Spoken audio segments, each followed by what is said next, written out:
Shalom, saudara-saudari yang dikasihi Tuhan. Firman Tuhan yang akan saya bawakan ini berjudul limit. Saudara-saudari, arti limit adalah batas ya. Jadi bisa dikatakan bahwa di hari yang keempat ini ada yang namanya waktu, saudara-saudari. Mari sebelum kita masuk dan mengulas lebih dalam tentang firman Allah ini, saya akan membahas tentang senja, saudara-saudari. Siapa yang nggak suka senja? Kayaknya anak muda zaman sekarang tuh ada istilahnya, wah cah senja gitu. Dan bisa dibilang kayaknya 90% anak muda zaman sekarang tuh suka fotoin matahari saat senja. Dan emang menurut saya pribadi itu tuh spot yang terbaik, kayak istilahnya senja itu estetik, kayak kita ke pantai juga waktu senja saat matahari mau turun ya.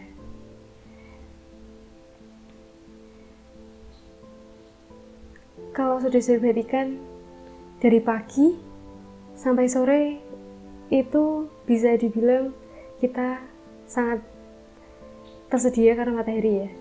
Jadi terang itu menyinari semuanya. Jadi matahari hanya satu matahari, tapi kadang kita kalau pagi nih gak usah nyalain lampu, udah terang, udah ada matahari di siang hari. Jadi kayak kebanyakan lampu kan bukan nyalakan semua pada waktu malam. Di penciptaan keempat ini, hari keempat ini, Allah itu menciptakan benda-benda penerang pada cakrawala. Sebelumnya pada hari ketiga sudah ada daratan dan lautan. Dan di hari kedua itu Tuhan menciptakan cakrawala. Di hari yang keempat ini Allah mengisi cakrawala itu. Sebelum masuk lebih dalam lagi, mari kita membaca Kejadian pasal 1 ayat 14 sampai 18 tentang penciptaan hari keempat nih, saudara-saudari. Berfirmanlah Allah, jadilah benda-benda penerang pada cakrawala untuk memisahkan siang dari malam. Biarlah benda-benda penerang itu menjadi tanda yang menunjukkan masa-masa yang tetap dan hari-hari dan tahun-tahun. Dan sebagai penerang pada cakrawala, biarlah benda-benda itu menerangi bumi. Dan jadilah demikian. Maka Allah menjadikan kedua benda penerang yang besar itu, yakni yang lebih besar menguasai siang dan yang lebih kecil untuk menguasai malam. Dan menjadikan juga bintang-bintang. Allah menaruh semuanya itu di cakrawala untuk menerangi bumi, dan untuk menguasai siang dan malam, dan untuk memisahkan terang dari gelap. Allah melihat bahwa semuanya itu baik. Jadilah petang dan jadilah pagi, itulah hari keempat. Kita akan membahas per ayat ya, saudara-saudari. Di ayat yang ke-14 Allah berfirman tentang pemisahan antara siang dan malam. Padahal kita tahu bahwa di hari yang pertama Tuhan sudah memisahkan antara siang dan malam melalui ada atau tidaknya terang.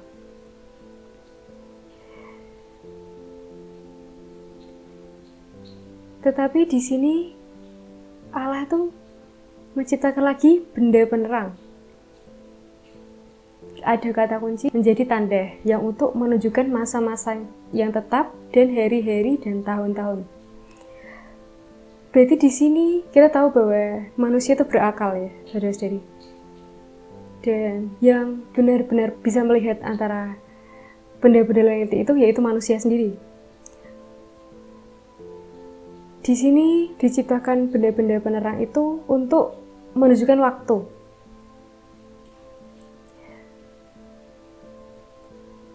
Nah, di waktu ini kalau saudara-saudari membayangkan,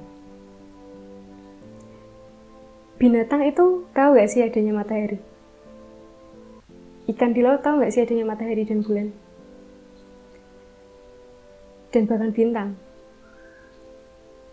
Yang paham itu sebenarnya ada matahari dan bintang dan bahkan bulan itu hanya manusia yang bisa melihat itu. Memang mereka membutuhkan matahari sebagai proses buat mereka bertumbuh, namun mereka tidak mempunyai akal. Jadi hanya mengetahui kapan terang dan kapan gelap itu akan muncul. Di ayat 14 ini, Tuhan juga berkata untuk menunjukkan masa-masa yang tetap dan hari-hari dan tahun-tahun. Berarti dari siang sampai akhirnya malam itu ada limitnya. Dan satu hari pun ada limitnya, yaitu 24 jam. Dan satu tahun pun ada limit. Itu juga berdasar kepada benda-benda penerang ini, saudara-saudari. Bisa dibayangkan kalau nggak ada bulan, nggak ada bintang, nggak ada matahari juga. Gimana kita bisa hidup? Bagaimana kita bisa tahu bahwa ini saatnya untuk bekerja, ini saatnya untuk tidur. Di sini juga kita tahu bahwa matahari itu menjadi penerang yang lebih daripada bulan. Bahkan fungsi matahari sendiri juga lebih banyak berfungsi daripada bulan, ya saudara-saudari. Matahari bisa menerangi bumi lebih jauh dan dia lebih bermanfaat bagi makhluk-makhluk hidup. Dan juga kita tahu bahwa matahari adalah pusat tata surya.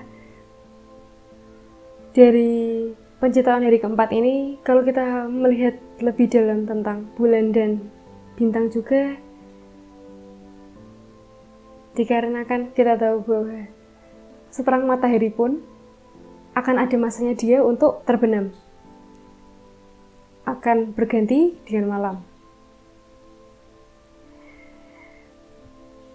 Dan dalam satu hari pun itu hanya 24 jam dan akan berganti dengan hari selanjutnya.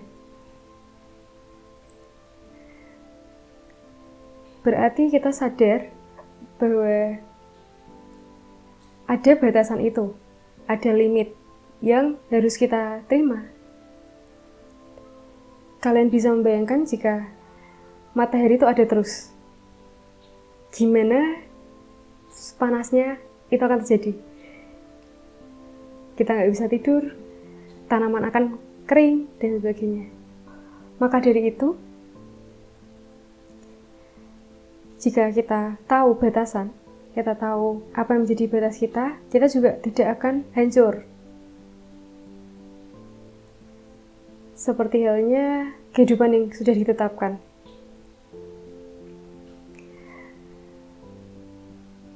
Maka dari itu, saudara-saudari, seperti penciptaan yang sebelum-sebelumnya, Tuhan menciptakan sesuatu itu mesti ada tujuan. Jadi kita sebagai manusia, kiranya kita bisa mengerti apa itu batasan-batasan dalam hidup. Dan juga kita tahu bahwa apa yang terlalu banyak dan terlalu sedikit itu tidak baik. Bisa kita bayangkan jika kita makan terlalu banyak, kita juga bakal kekenyangan juga kan. Jadi itulah pentingnya kita tahu apa yang menjadi batas kita. Kita harus juga menjadikan Alkitab alat kita tahu diri, tahu batasan. Sekian dari saya. Amin.